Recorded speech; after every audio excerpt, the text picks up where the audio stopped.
two up. Here we go. There's the ball. And look, is there a fire? Yeah! Manning stays on his feet. It is caught by Tyree. 1 for 3 on the way. Oh! No! Blocked by James. Pass is intercepted. Drives down. That's broken down for the championship. We will see you tomorrow night. This is for the win. Got it. Back at the wall. Target. 5 step back 3 to the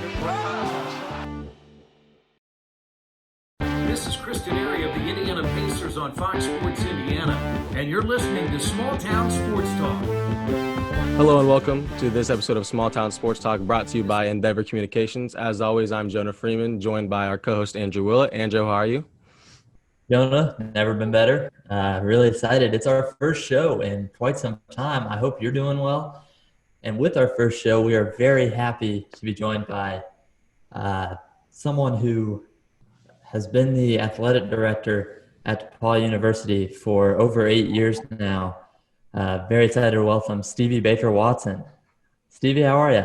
I am great. Thanks for the invitation from you two to join you today. Absolutely. Thanks for joining us. So our first question, we want to know how is the school year going? How are you doing? Well, it's a very different start of the school year. Let's start there. We've been back on campus since probably the 3rd or 4th week in August. Our student athletes have been chomping at the bit in order to get into a space with each other where they can practice. And we've been in that space now for about, I would say, 10 to 14 days, depending on the team. And while they really enjoy that, they are really looking to us to find a way for them to be able to compete against folks coming the start of the calendar year, January 1. So that's kind of what we're working on right now. We've got a number of students that are on our campus, in particular at Depaul. So we've got about 750 students in residence right now.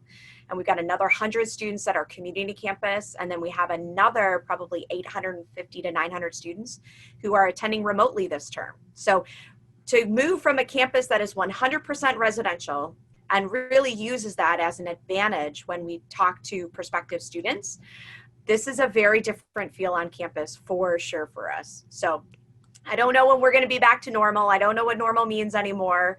All I know is I'm really laser focused on how can we find these competitive opportunities for our student athletes and frankly our coaches. Exactly. And if you don't mind, just touch on maybe some of the protocols and stuff like that you guys have put in place as far as practices and competitions go. Absolutely. Great question. So we've used the NCAA's return to sport socialization plan, which is 3 phases in order to guide our student athletes back onto the practice field. Before we even started phase 1, they were all going through medical clearance, which included a COVID antibody test. We're seeing research that shows that someone who has been exposed to COVID potentially could develop cardiac issues, and we're very sensitive to that with our student athlete population. Once they work through all the medical and compliance clearance in that pre-phase 1, phase 1 was about 14 days of individual work where we wanted them to make sure that they were cardiovascularly fit to return to the pitch, the pool, the court, wherever they were going to be. They might have been gathering with their friends and their fellow student athletes, but they weren't getting instruction from our coaches. Now that we've moved most of our teams into phase 2, I would say resembles most individual instruction for our student athletes. So a lot of one-on-one small group works. We've got limits in terms of no more than 10 to a group right now, whether you're indoors or outdoors. And then very shortly, we'll be moving into phase 3, which will look more like a regular team practice for folks. We'll be able to move to groups of 25 outdoors. We'll still stick with 10 indoors type of thing. Practice in some ways looks very similar to what they would have had before, in other ways very different. We have mask protocols, so we use universal masking when we're out at practice, which means our coaches are in masks the entire time. Our student athletes, except when they're involved in exertional exercise, are also masking. So typically at the start of practice and the end of practice. When students are called over for water breaks and they get that time, we got to tell everybody to back up and spread out because they all want to come together, sort of thing. But what you're seeing is a lot of individual skill development going on right now. And I think that that's that's appropriate given the fact that we don't have a competition on our horizon. Let's use this moment in time for our student athletes to get that small group one-on-one attention that they really strive for when they're in this environment. We are doing routine testing on campus as well. So we have asymptomatic weekly testing that takes place. And each week, 10% of our student athlete population, so about 10% of the 400 student athletes that we have this fall, are selected for random testing. So today is a test result day. So when I finish with you all, I am going to go into my system and figure out, cross my fingers, figure out if we've got any folks that we need to talk to. So it is a good moment for us to reset and to be very intentional about what we're doing in our engagements with other folks. So we're excited about it. We just need to get some competition on the schedule. That's awesome. It sounds like you guys are doing things the right way, playing it safe. But it sounds to me like Depaul athletics are going to be back in 2021, or at least you're trying your hardest. I certainly hope so. I mean, our philosophy has been that we are going to plan until we're told we can't plan anymore. I mean, our coaches are tremendous professionals. They can pivot quickly. They can adapt to change. But there is just, there's not an infinite number of us. So we're going to do planning. We're going to talk with folks who are in our conference to see who thinks they are going to be competing. And we figure that not everybody's going to be able to do so because we're in different states and we have different philosophies on our campus. We're looking at our geographical footprint because we do overlap with a number of Division III conferences here in Indiana and the contiguous states. So we're seeing what's available in that way, shape, or form for them. So I'm not going to say we're not doing it, but I am also not going to make promises that I can't necessarily fulfill either, because in the end, if we can't do it safely and we can't find the competition, then Depaul won't be competing in 2021. Absolutely. And I think it was a shocker to everyone that we've made it to this point as far as IHSA sports go. We have football's getting close to sectionals, volleyball, all of our fall sports. What's that like as an athletic director of a college with a high school in Greencastle right down the road that's been playing for the last couple months? Well, it's really interesting. My daughter is actually a senior at Greencastle High School on the volleyball team. My husband is one of the football coaches on Greencastle's staff. So I get that coming home in terms of what they're doing and not doing. I will say I was really impressed at the beginning with the amount of discipline that the coaches were instilling on their student athletes to follow safety protocols. Just like any other place, we have folks in our community that are very worried about COVID-19, and we have folks who are not as worried about it. And so it took folks time to understand that, my personal decision can actually affect everybody around us. No one in our community has pointed, though, to Greencastle High School and said, hey, you got to get your stuff going because Greencastle's doing it, sort of thing. Right. And I'm okay with that. I mean, we are, again, with my daughter playing, I feel very comfortable with her as a parent, having a voice and saying, that's not good or that's not good. I will say Sunday night we watched the selection pairings for the IHSAA volleyball sectionals and regionals and stuff. And as soon as they panned to two gentlemen sitting at the desk and unmasked, all three of my kids turned to me and said, are they 6 feet apart? Should they really be unmasked? And I went, okay, that's a parent win for me. Not my decision, but that's a parent win for me. So I feel better about them being on their own and making independent decisions. And if I'm not mistaken, you guys drew Andrew and I school Monrovia, correct, for volleyball? Yes, we did. We played Monrovia, I want to say about 2 weeks ago. Yep. At Greencastle. Greencastle lost in 3. And I'm not going to give up any secrets here, but I will tell you our starting setter was not there. So my daughter, who had not set in 3 years, had to set that match. So I think this rematch is going to be a little different than what it went the first time around. Absolutely. Definitely looking forward to that rematch. You've got a senior in high school. You know the importance that senior year takes. What is Depaul doing to honor your seniors who might be missing out on some fall athletics, and are they getting a year of eligibility extended? Yeah, so the eligibility part is probably the easiest place to start. In NCAA Division III, they made it really student athlete friendly for students who did not want to return, to be able to maintain that season of competition, and even made it really easy for folks that if you got in and you happen to play a couple of games or a couple of matches and then things were canceled, you'd still maintain your eligibility there. So I'm not hearing folks in Division III stressing about eligibility the way we're reading right now in the papers about Division I in particular and what that's going to look like. When it comes to our seniors, I think the first thing I would share is that we have been extremely intentional about making sure that everything we are doing is considering not only the seniors, but also students who are remote right now. Because they are just having two different very experiences than what they thought that they would be doing. We spent time in the spring. We always have an end of the year Despies celebration. So we spent time there making sure that we acknowledged all of the seniors at that moment and really just acknowledging that this isn't what you expected, right? It's not the vision you had. And then now going into the fall, we always do a student athlete opening ceremony. That's one of my favorite nights, but we couldn't safely bring everybody together in the gym, so we did it virtually. And we made sure that in that video montage that we acknowledged every single senior student athlete individually. I think that they like being, right? They love being part of that team.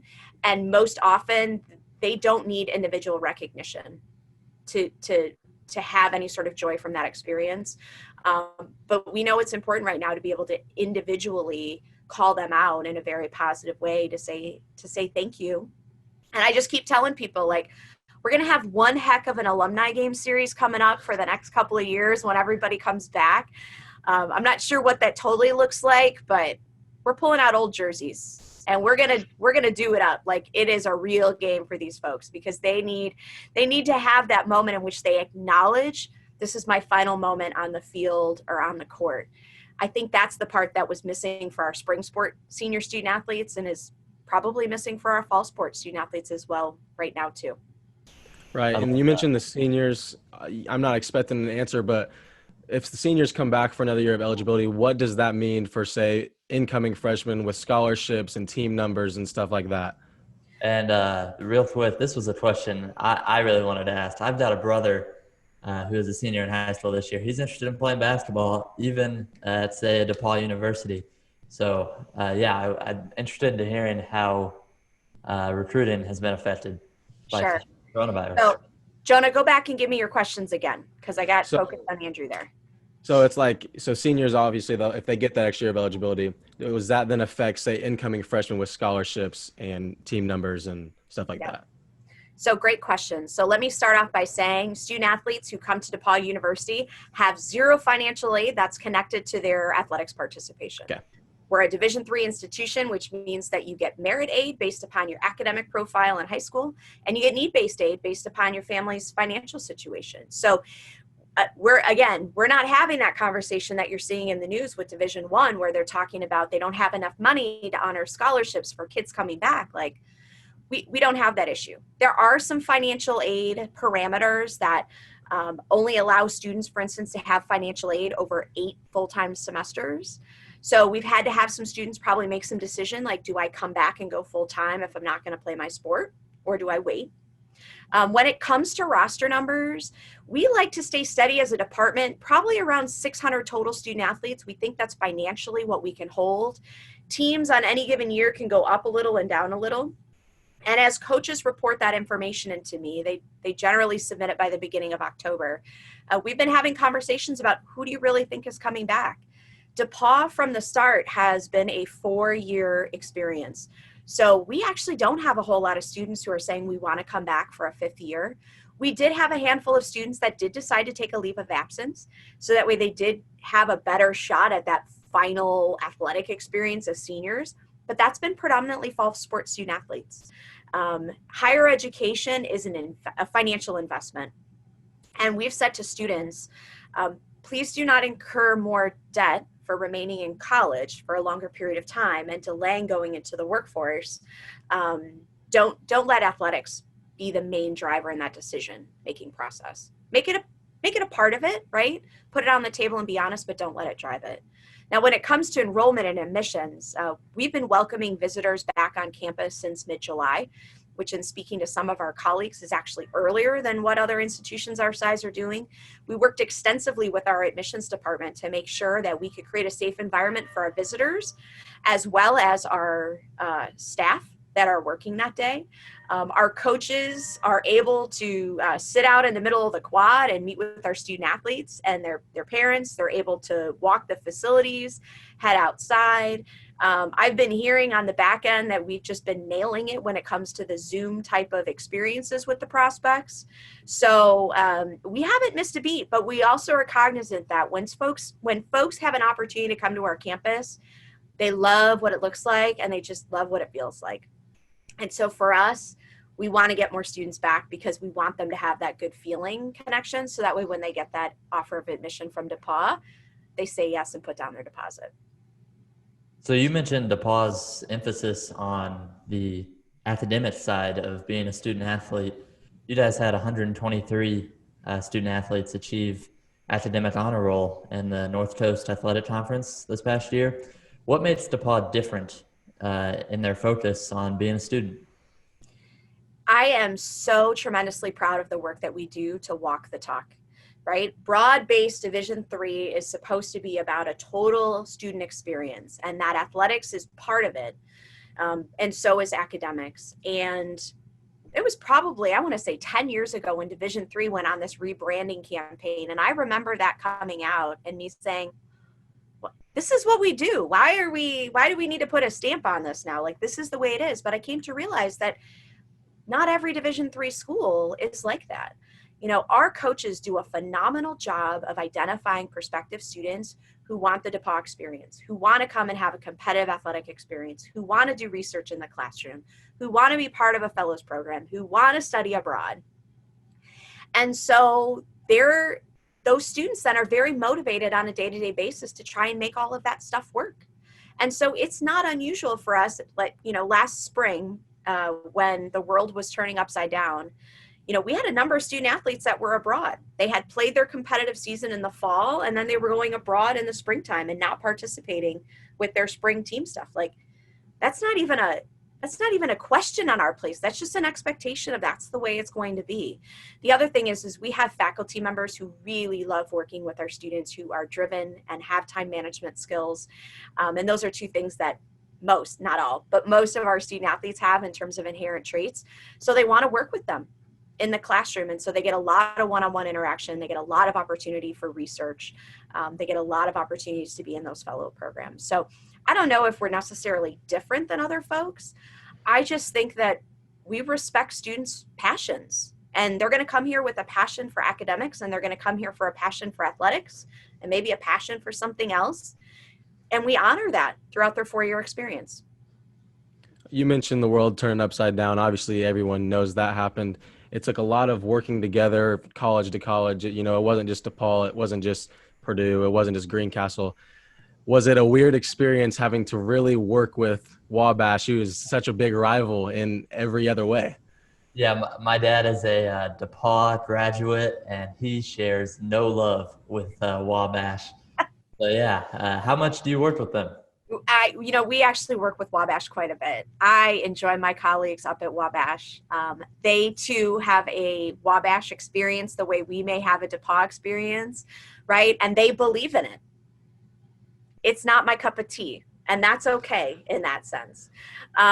We've worked with a lot of folks. I will say, so when things started going, it was probably the beginning of March when really, I think our country, and at least Indiana, we were starting to think about COVID-19 in a very different way than what we might have had when we were getting reports the end of January.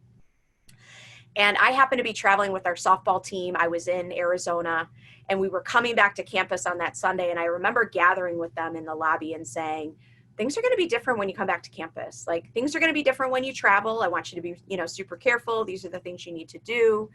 And then once we came back to campus, our decision-making was really fast, probably within 4 or 5 days. And we were one of the first schools within the North Coast Conference to say, we're pulling this. We're not going to be competing this spring. And a lot of people looked at us like, you guys are you're not right. Like, you're not making a sound informed decision about this. And I had some folks who called me and emailed me and wanted to tell me that as well. Right. But then you let it go another 72, 96 hours, and suddenly everybody else is seeing the same thing that we are doing. In the end, we are all concerned about the safety of our student athletes and the safety of our coaches and our employees. And it didn't make sense then. 7 months later, we know a lot of different things. Now, I don't think we're going to go the high school route and say, no, we don't need to test and everything's going to be okay. But we do want to figure out how we can safely live in this environment and provide a competitive opportunity for those who are seeking it. Absolutely. How is campus going to be a little different with no Monon Bell game this fall? Well, I always love the Monon Bell game. Like, it is just, if you haven't been able to go to it, like, it is just an experience in small college sports you're just not going to get anywhere else. We hosted last fall, and I got to tell you, you need 2 years to recover before you host the Monon Bell game again, because your facilities are not designed to have 10,000 in a stadium and another 4,000 to 6,000 in your parking lots type of thing in small town Indiana. So I'm not missing the logistics of that. I am sad that, our collective institutions, though, don't get to come together to celebrate that.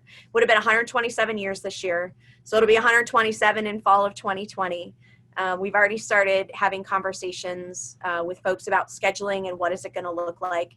One theory is, you keep the schedule as is and Depaul hosts again in 2021. If you have any Wabash alum who are listening to this, they are probably freaking out right now, right? Because the other side of the coin is, we give them an opportunity to host in 2021 because they missed 2020. So just to put it out there, it's on both presidents' radars. They are going to discuss it. They are going to figure it out. And Matt Tanney, who's the athletics director, and I, we will make it work whatever way it is. But I got to tell you, I don't want the stress of hosting, again, 10,000 in a stadium and 46,000 in a parking lot as we're trying to figure out a pandemic. Like, if I'm being totally honest, like, that would be the reason why I don't want to host the Monon Bell game. Maybe Lucas Oil. Maybe it's always the same weekend as this really large, like, band competition. So maybe if the band competition doesn't happen, like, we could go and socially distance at Lucas Oil, maybe. Jonah, do you know what is ridiculously fast? What's that, Andrew?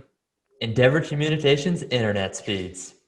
That's right. In Indiana, basketball is everything. And if you're anything like Andrew and I, you are always streaming basketball, your favorite sports, or just your favorite shows. And hey, you're always going to need Wi-Fi. Ridiculously fast. Endeavor Communications provides Wi-Fi perfect for watching the big game, streaming your favorite shows, working, studying, and gaming all at the same time. Not only is Endeavor fast, but when you go with Endeavor, you support the whole community. Endeavor Communications is proud to serve and support our local community. From homes, education, businesses, Endeavor will keep you ahead of the game. You can find out more and see for yourself at weendeavor.com. That's weendeavor.com. And tell them Smalltown Sportstalk sent you. When I think of Depaul and the Monon Bell game, the first thing that comes to mind is Coach Nick Morais. Obviously, recently he passed away. If you don't mind, just touch on what he meant to Depaul and the football program in that game. I got to find my Kleenex because you guys are going to make me cry on me. Coach Nick was Depaul. I mean, he came here in 1981 as our head football coach. He was on the sideline until 2003 in that same role. But that man was with us still, like, every Saturday. And love his wife, Marilyn, who, and I said this to her, visiting her with her one day. I was like, Marilyn, you were like the ultimate coach's wife. Like, that man went to high school games on Friday night, sometimes multiple high school games. Then he'd come here on Saturday in his retirement and coach. And then he'd go to another college game on Saturday night. And then he'd be at a professional game on a Sunday. Like, the man loved the game, but he loved the people who played the game even more. And so that connection that he had with everybody, like, everyone loved Nick and Nick loved everybody, right? He might have called you chief and he may not have always remembered your name, but he remembered things that I don't know how he did it. Like, he was just so incredibly special in that kind of way. He still lives in town. And so he never left after he retired. They lived 2 blocks from us. So we would see he and Marilyn frequently, kind of thing. Nick was a special person, and we're just going to miss him a whole lot. That's special. I'm glad you could touch on that for us, Coach. So, Stevie, I also want to ask you about your relationship with Paige Cotton, who you replaced in 2012. Paige Cotton was an ultimate legend and still is a legend at Depaul. He had been in the athletic department for 41 years before he retired out of the athletic department and then moved over to development for the next 3 years. Like, he has been tremendous in terms of giving guidance, giving support, but also at the same time recognizing that my tenure as an athletics director is my tenure as an athletics director. And so there was never pressure to say, well, Stevie, this is the way we used to do this. But he always gave context and always, this is going to sound weird, kept a really good distance, knew when he should come closer to say, hey, Stevie, you should be thinking about this. And other times saying, you know what, I'm going to keep my distance and let her figure it out. Paige and his wife, Narda, still live here in town, so we still see them. He spent many, many moons as our head men's soccer coach, and so he is routinely at our men's soccer games when we're competing, so we get to see them a lot. But Paige was just a great example of steady leadership of someone who has a high level of integrity. No one ever questioned, and nor should they, the decisions that Paige made, because they were always honest and they were transparent. And they were reasonable. Now, you may not have agreed with them all because you might have had varying opinions, right? But no one ever questioned Paige in terms of his dedication for this place, or his ability to have a high level of integrity. So it's been great. We see him less now that he's retired. He does come to soccer games, but he's got family in different parts of the country, so he's traveling and spending time with his wife, visiting them. Was there a specific moment, like for you growing up, that you knew, like, athletic director, that's what I want to be? Was like, and then say at Depaul, like, was there a moment where those things clicked and you're like, hey, that's what I want to do? No. No. No, my background, I grew up in the Chicago suburbs, and I fell in love with athletic training when I was in high school. And that's why I decided to go to Ohio University for my undergraduate education, was because I was looking for that experience as an athletic trainer. And when I came back to the Chicagoland area, I spent 10 years as a clinical athletic trainer. And it was probably about 8 years into that 10-year tenure where life was aligning itself. And I said, I can offer other things to higher ed and athletics. I was doing all of these things that gave me these wonderful transferable skills in athletic training, and I was doing administrative work. And that's when I really said, I maybe need to start thinking about this. At that point, I was married to the same man I'm married to now, but he was a college football coach at that time. I was trying to be an athletic trainer and work football, which, like, seasonally, that's just a struggle. And then I remember that summer of 2004, I've got 2 kids. Like, it is just, one kid. I have 1 kid in 2004. The second one is coming. That I just realized, like, I need to start thinking about something else, because I've always been guided by my own personal happiness. So I rejected, like, being a doctor and being a lawyer, even though I think I had the competency to do either one of those things. The lifestyle was not for me. So I went a different route. So it was 2004 when I really said, I want to make this change. And then I think it was August 9th. I want to say it's August 9th, 2011. It came out that Paige was retiring from this job. And I was like, I'd like that. Depauw's got a name in Chicago, so I knew of the place. I had been here twice with other teams, so I had seen the community. It felt very comfortable. I had met the people. They were wonderful. And so it was probably that day when I was like, I want Depaul. And I'm the first to say this, like, I know how I got through the process, but, like, on paper, I was probably not the candidate to get through the process. I had no experience sitting in this chair, had not been in this league, had not been a college student athlete type of thing. But I really do think it was my focus on the student and the student athlete experience that folks saw then, and that's what they see now that guides their decision making. Well, obviously, you've made it this far, doing a terrific job. Could you tell us about some of your duties as the athletic director at Depaul, and what are your favorite parts of the job? Well, my favorite part are the people. So I work with wonderful coaches. I work with wonderful student athletes. I say a lot that they will have a personality in the morning and a personality in the afternoon, and you just got to be able to flow with it, right? Because you never know what's gonna come at you. I really love working with 18 to 22-year-olds, though, in higher education. I think that's a really pivotal moment for students when they're beginning to make their own independent decisions and they're starting to form who they are as a person, right? I think when you're in high school, you're still in that space of highly influenced by your family unit, right? And then you get to be on your own when you're in college. So I love working with that population. My days, so I tell folks, like, I might spend a third of my day non-pandemic in some sort of standing meeting with folks. So this role as an athletic director articulates with admission. It articulates with marketing and communication, alumni development, student life, academic affairs. Like I really don't know another position on campus other than one that might sit in the president's office that so routinely articulates with all these different folks that are on campus. And we're all advancing initiatives in another way. You know, the primary focus of our coaches are to recruit, retain, and mentor student athletes who elevate the academic and athletic profile at Depaul. So I've got to have a pulse on what we're doing from an admissions space. I've got to know how we're taking care of our students who are on campus, and then I also got to be thinking about alumni engagement. I probably have a third of my day that are more individual meetings with coaches about things. The coaches would tell you here, I do not get into their X's and O's. I want to know about their X's and O's because I'd like to think that I know what they're thinking when they're making decisions in a game. But I'm not telling anybody what to run. I'm not telling anybody what to play. Like, that's why I hired them. That's what they're supposed to do. But they'll often come in and just say, hey, let me bounce this off of you, right? Because so much of their job is so far more than just here are the X's and O's on a piece of paper type of thing, right? They're helping those students just as I am, 18 to 22-year-olds, figure stuff out. So we're talking a lot about that with them. And then I have what I hope is a third of my day that I actually get to control. And hopefully it's time for me to be creative and actually do the work in all these different areas. Now that we're in pandemic, my world has turned on its side because of my background in athletic training. I added a role of campus wellness about 5 years ago, which means now in the middle of this pandemic, I have pivoted pretty hard into that campus wellness side of things.